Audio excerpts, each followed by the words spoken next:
राघवेंद्र दुबे जी से। राघवेंद्र दुबे जी, आज के सवाल जी। हाँ, बिल्कुल, इनका कहना है कि आप बेजा इस्तेमाल करते हैं जी। देखिए, सभी जानते हैं कि सीबीआई और ईडी की जुगलबंदी चल रही है इस समय। हाँ। और इनको बचाने का काम करते, सरकार को गिराना हो, सरकार को बैठाना हो, जहाँ 2 विधायक हो, 1 विधायक हो, वहाँ भी सरकार बना लेते हैं।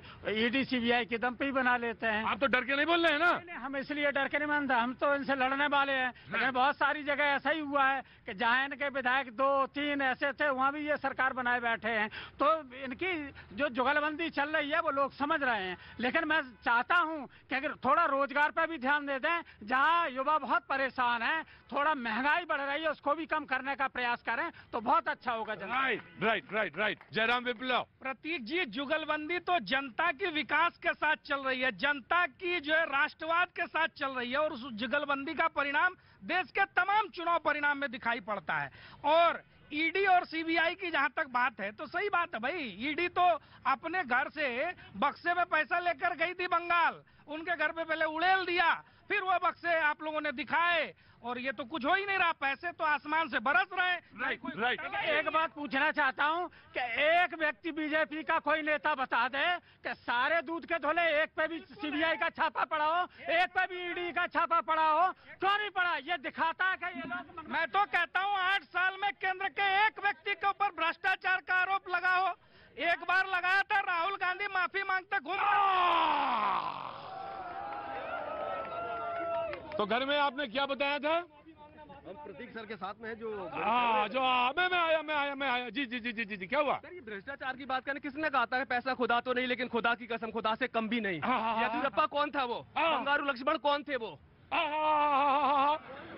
सवाल जनता का है जी। ये सारे लोग कोर्ट में गए, येदियुरप्पा साहब कोर्ट में गए ना, कोर्ट ने उनको बरी किया कि नहीं? आरोप लगना, आरोप साबित होना दो अलग बात है। राहुल गांधी ने लिखित माफी मांगी थी, यूं ही नहीं बोल रहा हूँ। मैं आया आपका जी सर, येदियुरप्पा जी कहाँ गए थे? कहीं नहीं गए, वो तो आपने फ्री कर दिया। जी मैं आया जी।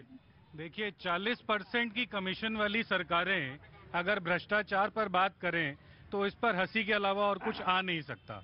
ईडी और सीबीआई की जो जुगलबंदी है, जैसा कि भाई साहब कह रहे थे कि एक विधायक नहीं होता और पार्टियां तोड़कर ये ले जाते हैं, उससे पहले वो लोग देश के सबसे भ्रष्ट लोग होते हैं, और भाजपा की वॉशिंग मशीन में आते ही, ईडी का हाथ लगते ही वो ऐसी सफाई हो जाती है कि एरियल और सर्फ भी ना कर पाए। एक लाइन। ये 40% पता नहीं कहाँ का बता रहे थे। मैं तो मुझे भाई साहब सुन लीजिए, सरकार का मैं बता रहा हूँ। मैं तो बता रहा हूँ, प्रधानमंत्री थे राजीव गांधी और खुद स्वीकार किया था 85% दलालों की भेंट चढ़ जाती है। ये सबसे बड़ा दुर्भाग्य है, देश की जनता को ये समझना बहुत जरूरी है। राजीव गांधी जी ने डायरेक्ट बेनिफिट ट्रांसफर की बात की थी कि जब हम 1 रुपया भेजते, और आज जो मोदी जी कर रहे, सुनिए, आज मोदी जी जो कर रहे हैं, अडानी को लेके जाते हैं 6,000 करोड़ की कंपनी के लिए 60,000 करोड़। हाँ आओ, आ गया। हाँ, क्या नाम है?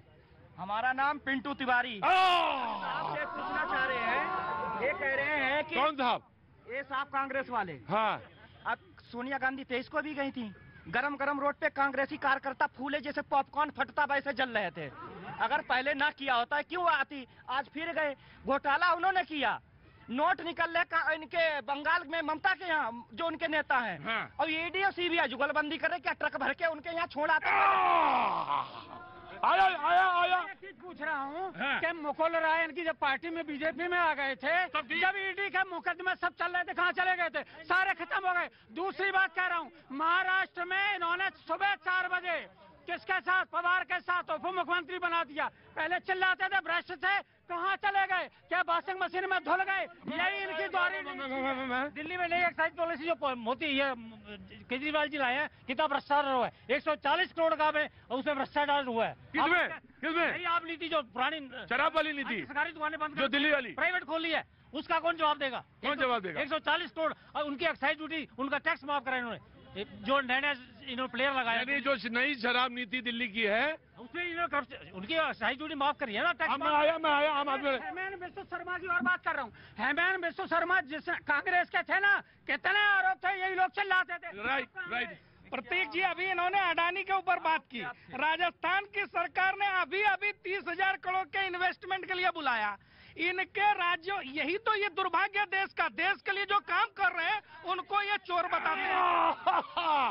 आज सवाल यही है, सवाल तुम्हारा केमन आचुन ভালো তো দারুন এখন খবরই খবর এখানে খাবারই খাবার আসছি আসছি ওখানে ওখানে দাঁড়াও দাঁড়াও দাঁড়াও দাঁড়াও এখানে আসছি জি দাদা तो क्या चल रहा है बंगाल में नोटों की बारिश हो रही है। बंगाल में नोटों की बारिश हो नोटों रही की बारिश हो रही है तो दादा इधर क्या कर रहे हो फिर है। कभी बुलाए दीदी बुलाते नहीं है। दीदी बुलाते नहीं है अच्छा मैं आया ऑफकोर्स आया जी मैं आ रहा ऑफकोर्स शॉप ये जो बात कर रहे थे अभी अडानी जी के लिए, प्रधानमंत्री के सरकारी जहाज में जाकर, सुनिए मैं किसी कंपनी में बात नहीं कर रहा सर मैं कंपनी में नहीं बात कर रहा।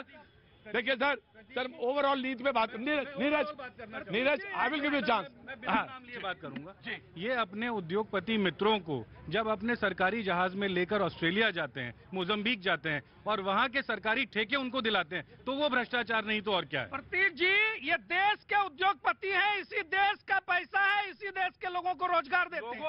और देश का उद्योगपति अगर दुनिया में कोई कॉन्ट्रैक्ट हासिल कर रहा है, भारत के लिए गर्व की बात है। भारत के श्रमजीवियों को ऐसा राइट प्रतीक जी, मैं अपनी बात की शुरुआत चंद लाइनों से करना चाहूंगी भाजपा के नेताओं के लिए कि देखिए, झूठ को सच ये बड़ी होशियारी से बताते हैं। झूठ को सच ये बड़ी होशियारी से बताते हैं। चांद और सूरज इन्होंने बनाया, ऐसा ही बताते हैं।